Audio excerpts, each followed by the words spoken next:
যদি এমন হয় যে তাকে মালিক তাকে পরপর দিনের পর দিন খাটাচ্ছেন, তার বিশ্রাম নেওয়ার সুযোগ নেই,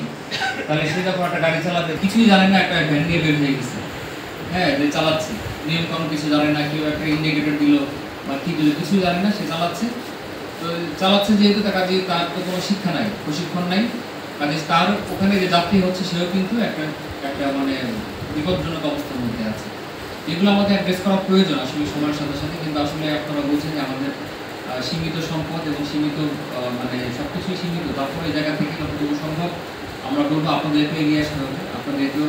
সচেতনতা বৃদ্ধি করার জন্য কাজ করতে হবে। যারা শ্রমিক সংগঠনগুলোর যারা নেতৃবৃন্দ যারা আছেন তাদেরকে আমরা আহ্বান জানাবো যে আপনাদের শ্রমিক সংগঠনগুলোর ভিতরে যেই কর্মীরা যারা আছে বা আপনাদের সদস্য যারা আছে তাদেরকে নিয়ে আপনারা নিয়মিত বসবেন, তাদের কী অসুবিধা, তাদের কী সুবিধা, কী করলে ভালো হয়, কী করলে তাদের আরও সুবিধা হবে, আরও ভালোভাবে তারা কাজটা করতে পারে, সেই বিষয়গুলো যদি আপনারা খেয়াল রাখেন বা প্রয়োজনে যদি আমাদেরকে আপনারা নক করেন বা আমাদের সাহায্য চান, আমরা অবশ্যই আপনাদের জন্য আছি, আমরা আপনাদেরকে হেল্প করব। তো আমরা চাই এই শ্রমিক দিবসটা, যেটা প্রায় 40 বছর আগে যে ইতিহাস যেটা আমরা শুনলাম বা জানি, সেটাকে আমরা এখনও পালন করছি। তার মানে আমরা ধরে নিতে পারি যে আসলে শ্রমিকদের যে অধিকার সেটা কিন্তু এখন আসলে পুরোপুরি সব জায়গাতে কিন্তু আসলে আমরা বাস্তবায়ন দেখতে পাই। তো সেই জায়গা থেকে আমরা চাইব যে তাদের এই অধিকারটা অর্জিত হোক,